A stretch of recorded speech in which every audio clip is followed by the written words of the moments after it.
Oi, gente, tudo bem? Galera, eu falo muito sobre ter uma visão empresarial das coisas, né? Não necessariamente só de uma empresa, mas visão empresarial na sua vida mesmo. O que isso significa? Eu tenho recebido algumas mensagens de pessoas com dúvidas. Então vamos falar sobre isso nesse vídeo de hoje. Vamos embora.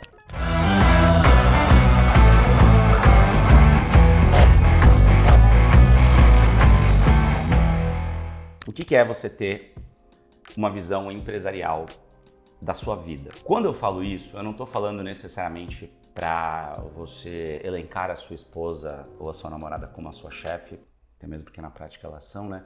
Não é necessariamente isso. Visão empresarial é a gente entender que tudo aquilo que a gente quer fazer e que a gente quer que tenha algum resultado, precisa ter também algum tipo de disciplina. Eu acho que todo mundo concorda com isso, né? Disciplina é muito importante. Gente, tem muito aqui do faço o que eu digo, mas não faço o que eu faço, tá? Tô longe de ser um cara perfeito nesse sentido. Eu me organizo para tentar fazer as coisas da melhor maneira possível, como a teoria manda, né? Como eu sei que a teoria vai me ajudar, mas nem tudo dá certo, nem tudo eu consigo transformar em realidade nesse sentido, mas tudo que eu consigo colocar dentro dessa filosofia anda muito mais, é impressionante, o resultado vem e é imediato. Vamos começar, por exemplo, com uma visão empresarial da nossa vida.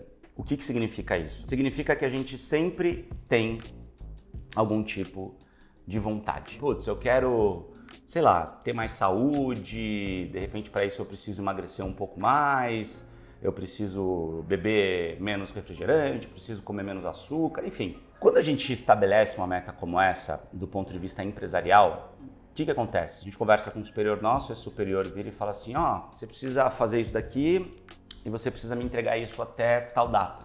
E a gente normalmente entrega, porque se a gente não entregar, o nosso emprego está em risco. Mas quando a gente é o chefe da gente mesmo, a gente acha que está tudo bem não entregar, a gente acha que está tudo bem não cumprir essa meta. E aí a gente sempre coloca isso para depois. E é muito comum a gente usar a desculpa do não tenho tempo para isso, eu vou fazer um vídeo depois só falando sobre tempo. Mas a gente precisa entender que do ponto de vista empresarial, as metas precisam ser cumpridas. E por que a gente não trata essa filosofia também com a gente mesmo? E por que a gente não tem essa filosofia também com a gente mesmo? Né? Por que eu não me coloco como head de um projeto pessoal da minha vida e que eu tenho que fazer essa entrega independentemente de qualquer coisa? Eu posso até eventualmente, por conta de várias circunstâncias, pedir uma prorrogação desse prazo para mim mesmo.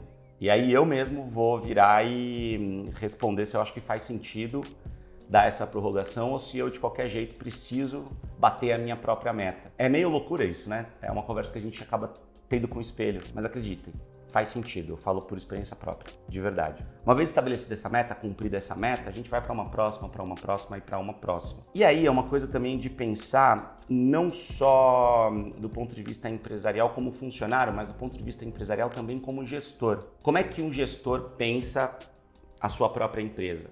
Como uma pessoa jurídica que é diferente da pessoa física, do dono dessa empresa. A gente pode ter esse pensamento também com o nosso salário. De que maneira? O nosso salário, vamos supor que é, sei lá, R$5.000. É o dinheiro que cai na sua conta todo mês.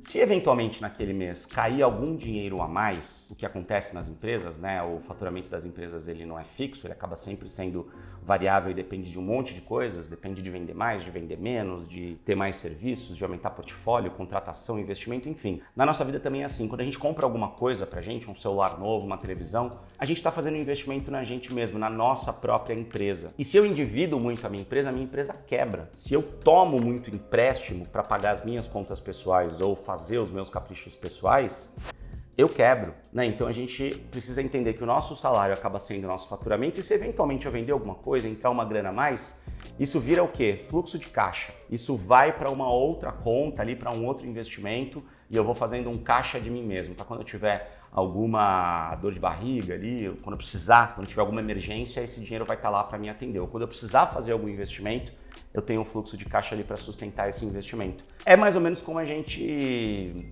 trata uma empresa, né? Eu tenho algumas empresas, vocês sabem disso, e a maneira como eu faço a gestão das minhas empresas. Isso é super básico. Muitas empresas quebram porque os sócios acham que o dinheiro que entra na empresa de faturamento é deles. Isso não é verdade.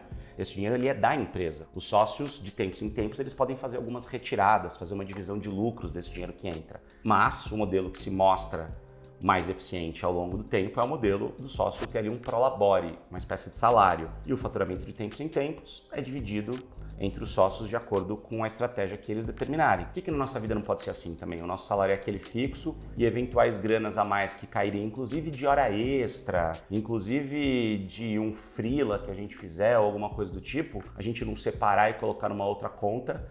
E de tempos em tempos a gente olha e fala assim, pô, será que agora faz sentido eu fazer essa divisão de lucros? Não. Putz, eu preciso fazer algum investimento pessoal em mim, preciso trocar de computador, preciso comprar algum equipamento para trabalhar, eu tiro desse meu fluxo de caixa da minha empresa pessoal.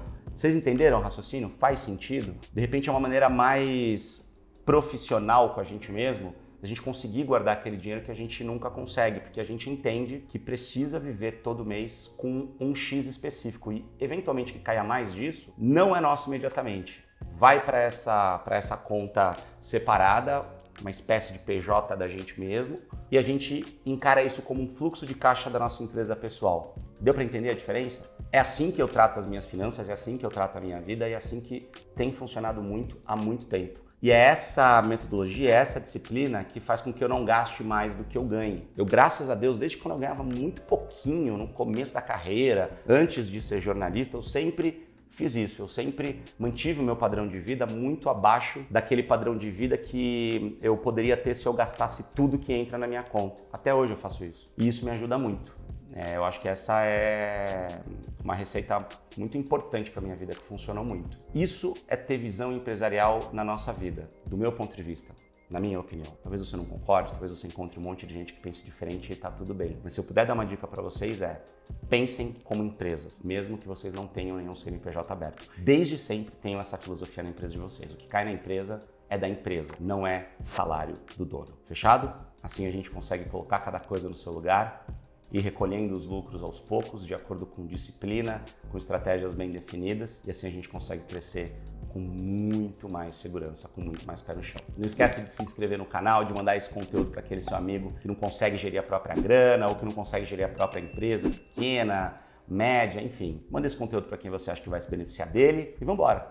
Muito assunto para a gente falar, como sempre. Valeu, até o próximo vídeo. Tamo junto.